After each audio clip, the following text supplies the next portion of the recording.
Principal Secretary for Internal Security and National Administration,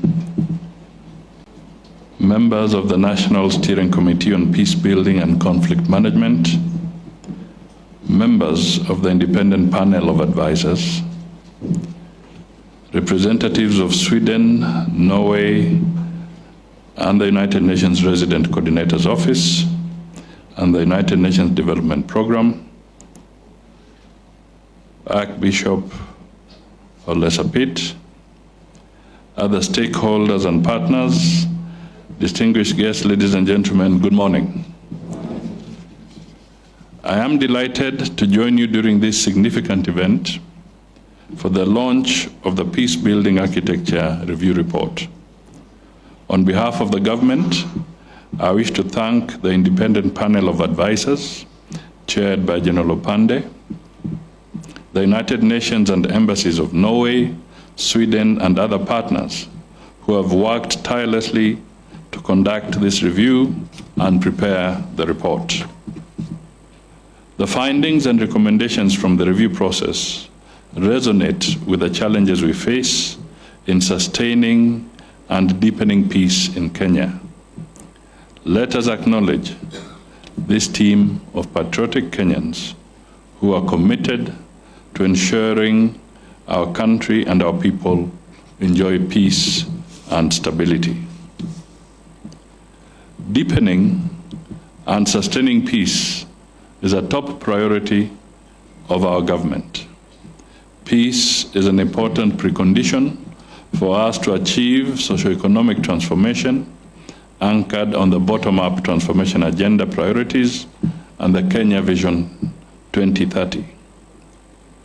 The moment is here for us, individually and collectively, to articulate a new national agenda for peace, to enhance shared prosperity among all communities across the country. And while we face these complex challenges from time to time, such deep self-reflections are important for ensuring we remain resilient as we build a more prosperous country. The recommendations of this report provide an opportunity for us to engage constructively on the issues that our young people have raised in recent months. It offers a new opportunity for us to strengthen our peace-building institutional arrangements. Implementation of the recommendations of this report will be a great first step in demonstrating that the government is listening and responding to the voices of the people. I have therefore requested PS Omolo to spearhead the implementation process, including constituting a broad-based team that will ensure no one is left behind in this great initiative. This process will demonstrate our resolve to deal with the escalating digital threats to our peace, which are manifested in information manipulation, online toxic content, fake news, and incitement. This should be prioritized in the implementation process. I'm well aware that peace-building work requires enhanced funding from the government and partners in this ecosystem.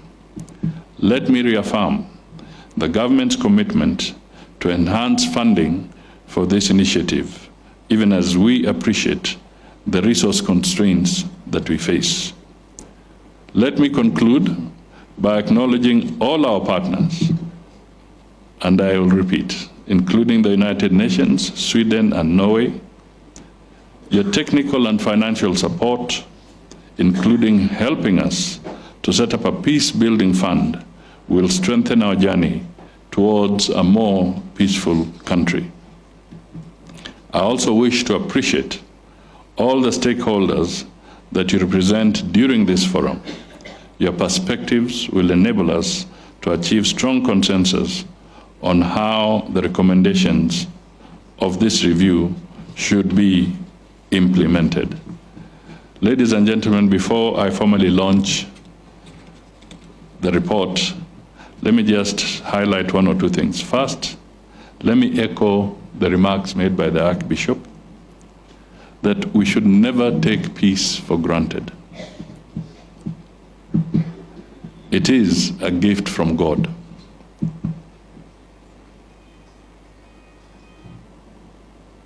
I think that peace is eternal.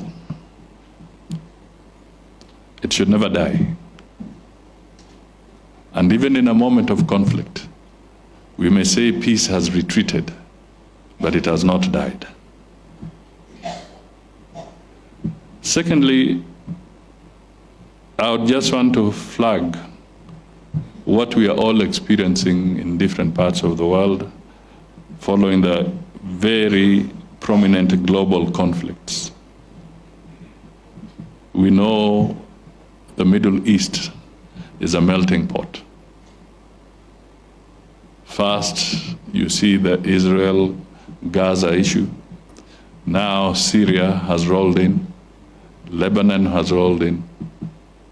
All these challenges have a very serious impact across the globe. There is the Ukraine-Russian conflict, which keeps on threatening to escalate into a very serious confrontation. There are those areas like Afghanistan, as mentioned by the ambassador here.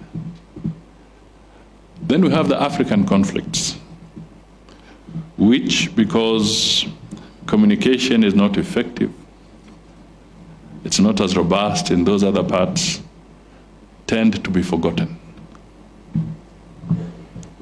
In Sudan, it's indicated that maybe up to 61,000 people have died.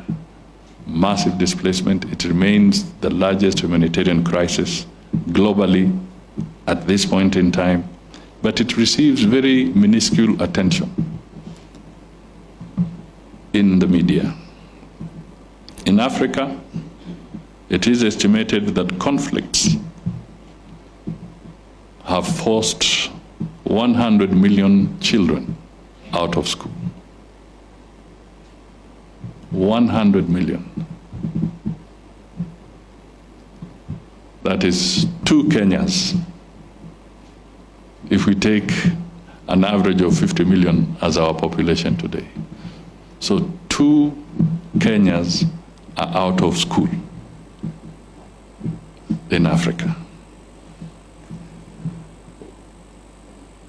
What will be the outcome when they are not channeled through an academic process? We then have the serious impact, as highlighted very carefully, on matters of investment, the economy, food security, delivery of health. All these are very challenging times. Then we have the disruption around technology. And Your Excellencies, I don't know, but let me go a little bit old school. Lately, you'll find in diplomatic language, there is now again and again the repeated language, people-to-people contact. It's coming back again. People-to-people conversations. And sometimes just step back and ponder. If you are to have a conversation, how does it feel when your conversation is virtual? What is really your personal experience? Suppose you want to dialogue about peace, but you're doing it virtually.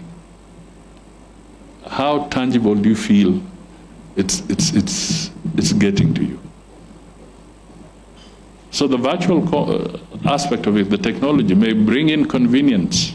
It may cut costs, but it can never replace the people-to-people contact. That is why it is important that we must engage and support each other so that we can truly harness the peace that is there. The fake news, I'll give you just one quick example, because it's real and it happens every other day, and we really have to be careful. The Inspector General of Police, I think it was earlier in this week, his deputy is here.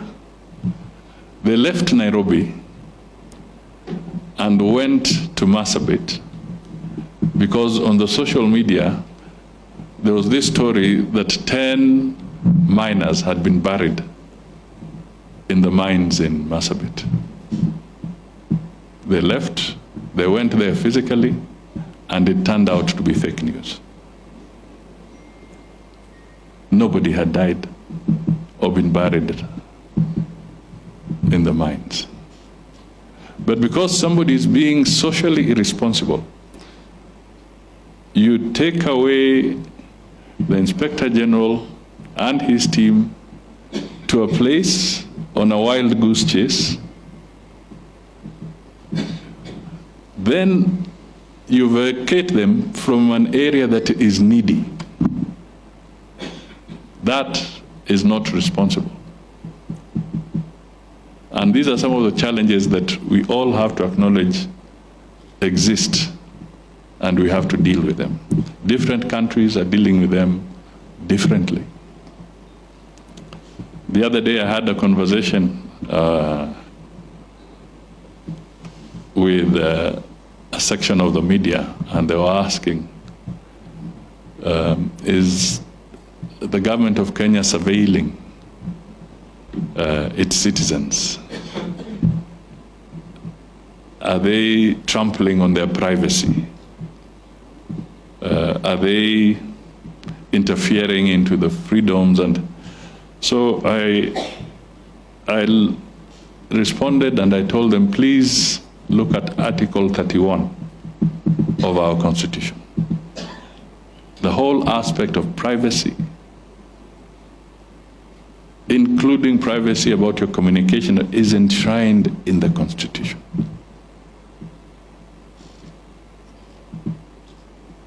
It is enshrined in the Constitution.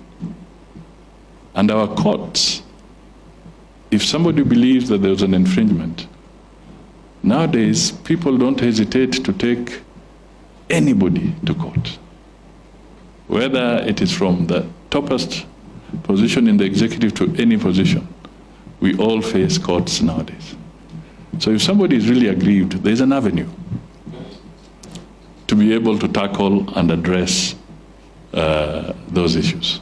However, I also asked the person who was raising the question that let us also face it. If you land in Heathrow Airport, if you land in New York, cameras or not? If you landed in Dubai, do we have cameras or don't we? If you went to the airport in Stockholm or in Norway, there are cameras.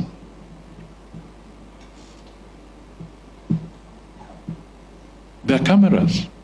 It all depends on what you do with the information you have. They are there to help in fostering security. Prevention is better than cure.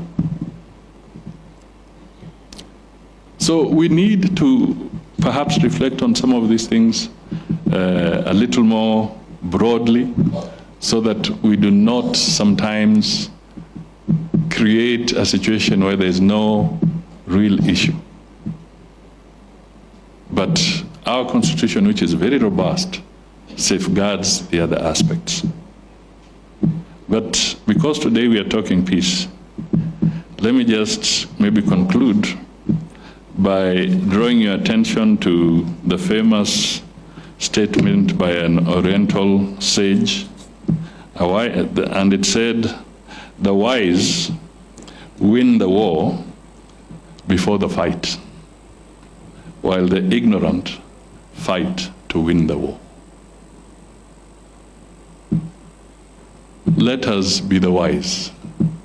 Let us dialogue. Let us talk so that we don't have to fight. That, to me, is a very, very critical message as we wind up the year. And I want to wish you all a very prosperous Christmas and a Happy New Year, the year 2025. So it is now my pleasure and honor to declare the Peacebuilding Architecture Review report officially launched. Let us move with speed to the implementation phase. God bless you all. Asante sana.